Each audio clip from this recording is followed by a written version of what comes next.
deegaan nabada iyo dul barwaaqo ah way ka daadeen raxmadda alle daawadayaal jidka aad u jeedaan waxaa la yidhaahdaa jidka weyn ee loo yaqaano jid cali waa jid dheer oo isku xidha muqdisho iyo sidoo kale qaybo ka mida gobollada dhexe ee dalka sidoo kale waxaa deegaankan jidkan uu isku xidhaa teedaan iyo deegaanka tardo oo ka mida deegaanada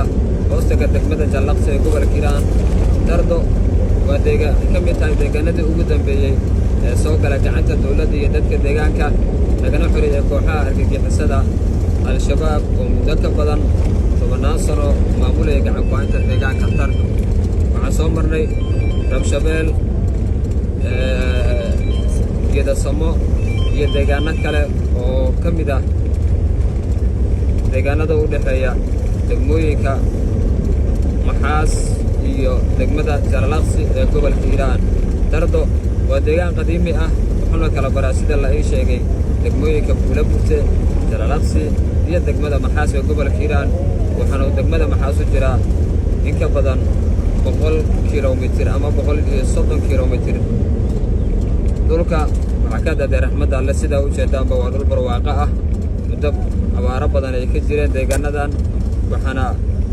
deegaanada ay yihiin kuwo nabad ah dadku si nabad isaga kala gudbayaan argagixisada al-shabaab oo muddo ka badan dadka ku nool deegaanadan dhan walba ku curyaamina laga saaray taas oo ay iska kaashadeen ciidamada qalabka sida Soomaaliya dadka deegaanka deegaanada waxaa safar dhanka dhulka ah ku maray ilaa tardo maxaas iyo ilaa degmada beledweyne ee gobolka hiiraan waduu hogaaminaya madaxweyne ku-xigeenka dowladda hirshabelle yuusuf axmed xagar dabageed qaybna ay ka yihiin xildhibaano ka tirsan baarlamaanka federaalka oo kale ah xildhibaan cabdulaahi maxamed cali sambaloolshe xildhibaan maxamed abuukar jacfar oo ka mid ah baarlamaanka federaalka ee ka soo kala jeeda gobollada hiiraan iyo gobolka galgaduud sidoo kale xildhibaano ka tirsan baarlamaanka dowladda hirshabelle ay ka mid yihiin xildhibaan cabdulqaadir maxamuud abubakar dagweyne xildhibaan kuhaad cabdulle jimcaale iyo sidoo kale gudoomiyaha gobolka hiiraan mudane cali jayti cismaan ayaa qayb ka ahaa xildhibaanada wafdiga ku wehliyey madaxweyne ku-xigeenka ee gaaray deegaanka tardo ee gobolka hiiraan si ay ugu kuurgalaan xaaladda amni iyo midda nololeeda deegaanada dhawaan lagu xiray argagixisada al-shabaab tuuladan aa u jeedaan waa tuulada la yidhaahdo xabiino waxay hoos tagtaa degmada maxaas ee gobolka hiiraan waa deegaan amni ah oo nabadgelyo ah oona wax dhibaataysi ka jirin nimcada rabbi ayaa ka dambe dhulku waa kaasa u jeedaan waa doog waa cagaar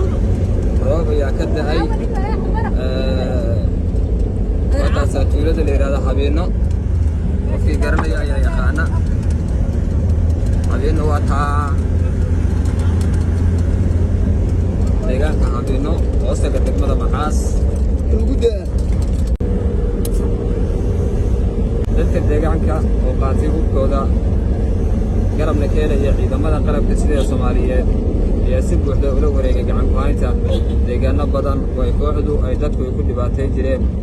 hadda sida muuqata kooxdu waa gacan ku gabad oo way isaga carareen guud ahaanba deegaanada gobolka hiiraan marka la eego dhinaca shacabka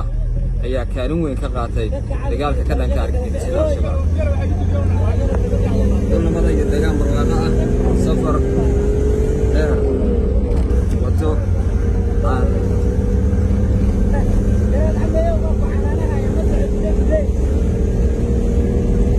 insha allah waxaan rajaynaynaa in safarkeenna kiisi xiga sidan oo kale si lug ah oo safar dhulka ah aynu ku tegi doono magaalada muqdisho ee caasimadda Soomaaliya lagana xoray doono guud ahaan deegaanada dhexe ee nabadgelyadu ku duumaaleysanaya